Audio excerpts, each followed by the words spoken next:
तो पुण्य पूजा घर को सजीव बनाने के लिए है। घर के अंदर की जगह जीवंत होनी चाहिए। और अब यह पाया गया है कि ये हवा में और सतहों पर मौजूद कुछ खास तरह के बैक्टीरिया को भी मारती है। ये इसका एक बहुत जरूरी हिस्सा है, इन्फेक्शंस और ऐसी चीजों को दूर रखने का।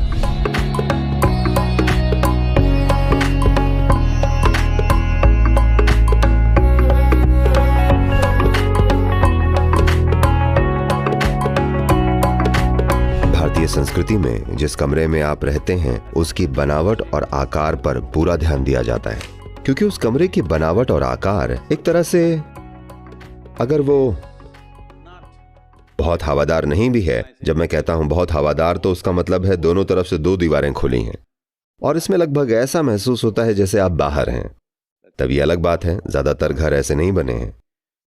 तो अलग अलग तरह की बनावटें और आकार अलग अलग तरह की ऊर्जा संरचनाएं बनाती हैं।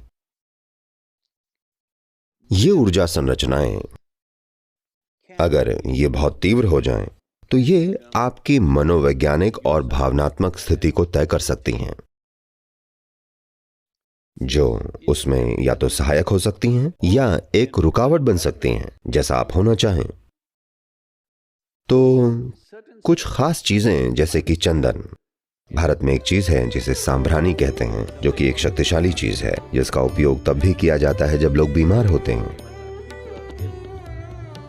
पहली चीज वो ये करते हैं कि अब ये पाया गया है कि ये हवा में और सतहों पर मौजूद कुछ खास तरह के बैक्टीरिया को भी मारती है। तो खास तौर से जब घर में कोई आदमी बीमार हो, हर जगह सांभरानी जलाएं। This has a powerful impact on the atmosphere. इसका वातावरण पर एक जबरदस्त प्रभाव होता है। ये बस सुगंध की वजह से नहीं है, ये एक अलग तरह की चीज है जो हवा को शुद्ध करती है। ये वातावरण को ज्यादा जीवंत महसूस कराती है। बुनियादी तौर पर जो भी संरचनाएं हैं, ये अंदर को बाहर जैसा बनाती है।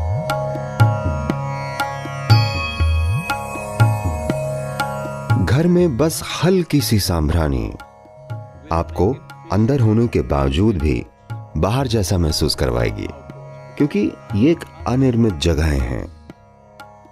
खासतौर से जब परिवार में कोई मृत्यु हुई हो, सांभरानी को 11 से 12 दिनों तक जलाया जाता है, क्योंकि वो हवा को पूरी तरह से साफ कर देना चाहते हैं।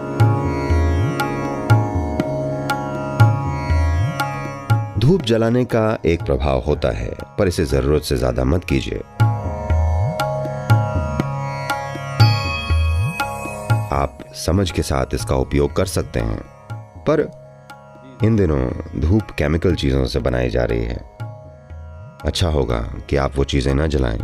ये बहुत बहुत जरूरी है। आपकी सड़कों पर, इंडस्ट्री में, कारखानों में, आप जहां काम कर रहे हैं, कहीं भी, हर जगह वैसे भी बहुत केमिकल्स हैं।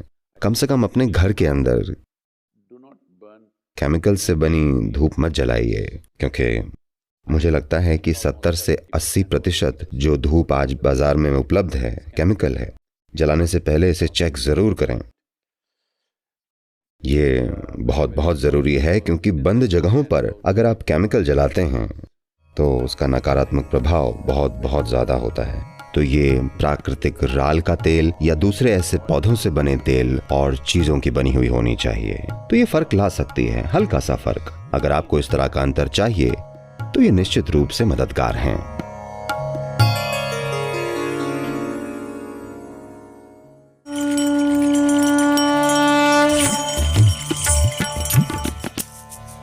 तो आमतौर पर योग संस्कृति में, योग विज्ञान में, हम जीवन को 5 मूलभूत तत्वों के मिश्रण के रूप में देखते हैं: पृथ्वी, अग्नि, जल, वायु और आकाश। इनमें से अग्नि इस जीवन को बनाने में एक बहुत महत्वपूर्ण पहलू है।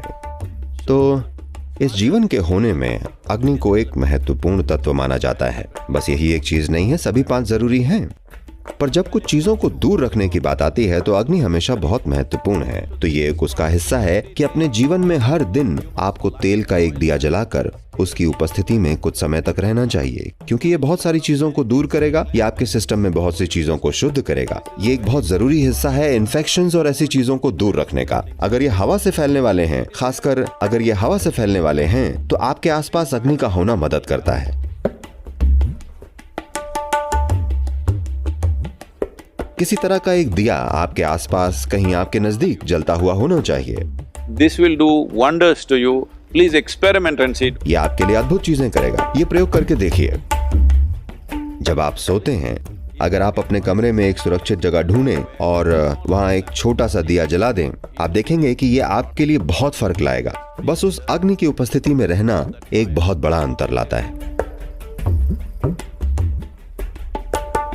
योग विज्ञान इसे साफ तौर पर स्थापित करता है और हम इसे अपने अनुभव से जानते हैं कि दिए के रूप में अग्नि का एक छोटा सा हिस्सा आपके आसपास जलते रहना आप देखेंगे, खास तौर पर जब आप फिजिकली स्वस्थ न हो तो इसका होना बहुत बहुत जरूरी है।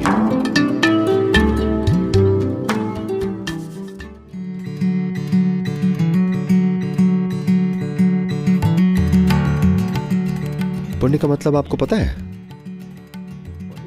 जिसे पुण्य और पाप कहा जाता है, दुर्भाग्यवश इन चीजों को एक समय तक बड़ी गलत तरह से समझा गया है। पुण्य पाप मतलब उस तरह के कार्य, वो काम जो आपको नीचे ले जाएं, वो काम जो आपके अंदर जीवन को और ज्यादा जीवंत बना दें, या वैसे काम जो आपके जीवन को जड़ता की ओर ले जाएं। So the Punya Puja is to enliven the house. The space in the house should become alive. तो पुण्य पूजा घर को सजीव बनाने के लिए है। घर के अंदर की जगह जीवंत होनी चाहिए। अगर आप अपने घर में ऐसे रह रहे हैं कि हर पल आप अपने भीतर प्रेम और उजाले से भरे हुए हैं, तब किसी पुण्य पूजा की जरूरत नहीं पड़ेगी। पर आज आपने ऐसे घर बनाए हैं जो इतने बड़े हैं, बस उनमें रहकर उन्हें जीवंत बनाना बहुत मुश्किल होगा। अगर आपका बस एक कमरे का घर होता और आप उसमें अपार प्रेम और आनंद के साथ रहते, तो आप उसे आसानी से बड़ा जीवंत बना सकते थे। पर आज आपके घर में 10-15 बंद कमरे हैं। किसी भी इंसान के लिए इसे जीवंत रखना बहुत कठिन है। अगर बीच बीच में आप इसे सजीव नहीं बनाते, तो धीरे धीरे घर के कुछ हिस्से ऐसे हो जाएंगे कि आपको वहां जाने पर ताबूत जैसा महसूस होगा। तो एक अंतराल के बाद पुण्य पूजा कम से कम साल में एक बार इसे प्रकाशित कर देगी, यानी आपके आसपास की हर जगह जीवंत है और आपके लिए सहायक है। तो पुण्य पूजा एक तरह से आपके घर को प्रतिष्ठित करना है, पूरे घर को, उसके हर हिस्से को, ताकि there is some sense of aliveness and energy. उसमें जीवंतता और ऊर्जा हो।